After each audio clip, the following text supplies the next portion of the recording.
नमस्कार, मेरा नाम ज्ञानेश्वर है और आप देख रहे हैं लाइव सिटीज। बिहार विधानसभा चुनाव 2020 और टिकट की रेस में आज हम चर्चा करेंगे भोजपुर जिले के शाहपुर विधानसभा क्षेत्र की। अब जब नाम ही शाहपुर है तो लड़ाई भी शाह की तरह है और दोनों पार्टियों के लिए, या यूं कहें कि दोनों गठबंधनों के लिए यह ब्राह्मण बाहुल्य इलाका दिखता है। अभी यहाँ से जीते हुए हैं राहुल तिवारी।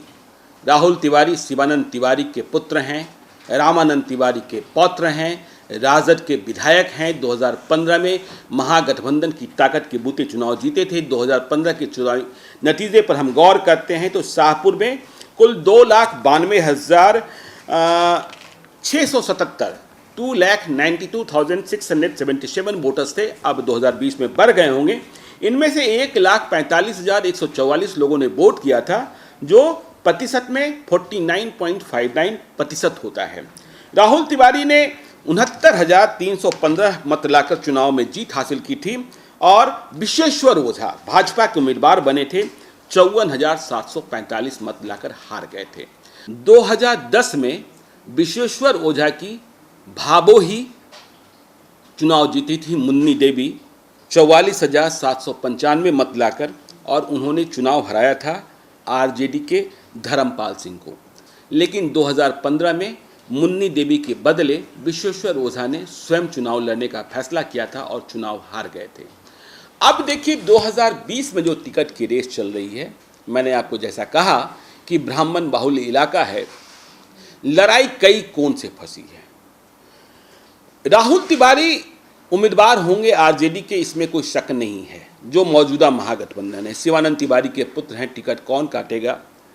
ठीक है, हीरा ओझा एक हैं, रिटायर्ड फौजी हैं, इधर के दिनों में कुछ शोरगुल कर रहे हैं, लेकिन टिकट पर कोई दिक्कत दिखती नहीं है राहुल तिवारी के टिकट पर। एनडीए में पेच फंसा है, और एनडीए में पेच इसलिए फंस गया है कि ओझा फैमिली में ही विवाद है। अब ओझा फैमिली में क्या विवाद है? विश्वेश्वर ओझा तो रहे नहीं। 2010 में जैसा आपको हमने बताया कि मुन्नी देवी जो विश्वेश्वर ओझा की भाबो थी, वे चुनाव जीती थी। मुन्नी देवी फिर से चुनाव लड़ने को तैयार हैं। मुन्नी देवी स्मृति शेष विश्वेश्वर ओझा के भाई भूबर ओझा की पत्नी है। लेकिन मुन्नी देवी के बदले अब विश्वेश्वर ओझा के पुत्र, अभी नई नई उम्र है, चुनाव लड़ने के करीब पहुंचे हैं उम्र के हिसाब से, राकेश ओझा नाम है। वे कह रहे हैं कि चाची नहीं, मेरी मां चुनाव लड़ेगी या मैं चुनाव लड़ूंगा, और यदि अब नहीं लड़े तो कब लड़ेंगे। वे तब से शाहपुर में सक्रिय हैं जब से पिता की हत्या हुई। पिता के हत्यारों को सजा भी दिलाना चाहते हैं। तो यहाँ जो है ओझा फैमिली में ही महाभारत है। मुन्नी देवी और शोभा देवी के बीच में दोनों गोतनी हुई, तो भाजपा भी कंफ्यूज हो गई है। भाजपा का जो बड़ा वर्ग है वह मुन्नी देवी के साथ दिखता है, लेकिन शोभा देवी को, या यूं कहें कि विश्वेश्वर ओझा की पत्नी और उनके बेटे राकेश ओझा को यह बात कबूल नहीं है, और वे कह रहे हैं कि चुनाव तो अब हम लड़ेंगे।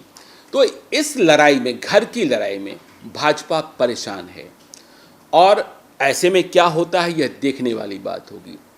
कई लोग कह रहे हैं कि कहीं ऐसा ना हो कि इस लड़ाई के कारण भाजपा यह सीट ही छोड़ दे। तो भाजपा यह सीट छोड़ देती है तो लोजपा की नज़र भी यहाँ है। लोजपा बशर्ते कि चिराग पासवान एनडीए में आखिरी तक बने रहें और सीट एडजस्टमेंट में शाहपुर की सीट उन्हें मिले। चिराग पासवान के पास उम्मीदवार हैं वेद प्रकाश। वेद प्रकाश पांडे के नाम से जाने जाते हैं, लेकिन वो वेद प्रकाश ही लिखते हैं।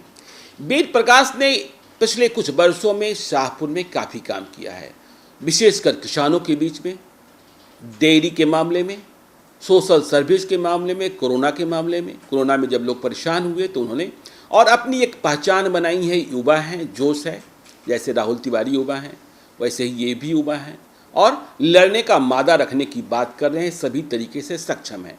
लेकिन एलजेपी की स्थिति तब बनेगी जब बीजेपी यहाँ चुनाव नहीं लड़ती है ओझा फैमिली की लड़ाई के कारण।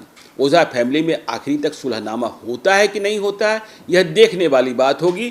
पर ये जो वेद प्रकाश पांडे हैं, उन्होंने चिराग पासवान की हर क्राइटेरिया को पूरा किया है, जैसे शाहपुर में 25,000 लोजपा का सदस्य बनाना, बूथ कमेटी बनाना, और शाहपुर में अब उनकी चर्चा भी शुरू हो गई है। उम्मीदवारी सिर्फ यहीं तक नहीं है, और भी कई उम्मीदवार हैं। देखिए, आशुतोष कुमार, भूमियार ब्राह्मण एकता फाउंडेशन वाले, जिन्होंने नई पार्टी बनाई है राष्ट्रीय जनजन पार्टी, उनके उम्मीदवार भी यहाँ दिख रहे हैं। हरेंद्र सिंह उर्फ बुआ सिंह, ये ब्राह्मण नहीं है, राजपूत हैं, पुराने लोग हैं, तो इनकी भी चर्चा इधर के दिनों में शुरू हुई है। पोस्टर बैनर दिखाई पड़ रहे हैं, गांव-गांव घूम रहे हैं। एक गंगाधर पांडे हैं, ये जाति के भूमियार हैं, जिला परिषद के सदस्य हैं, हुलास पांडे के करीबी हैं। इनके बारे में भी खबर है कि वे शाहपुर को फरियाना चाहते हैं। अब निर्दलीय फरियाएंगे या किसी और रूप में फरियाएंगे, यह देखने वाली बात होगी। तो ये सूरत है शाहपुर विधानसभा क्षेत्र की। आप देखते रहिए लाइव सीरीज को। यदि अब तक आपने हमारे यूट्यूब चैनल को सब्सक्राइब नहीं किया है तो जरूर कर लीजिएगा, और यदि इस वीडियो को फेसबुक के माध्यम से देख रहे हैं तो पेज को लाइक कीजिएगा, ट्विटर पर भी हमें फॉलो कीजिए। धन्यवाद।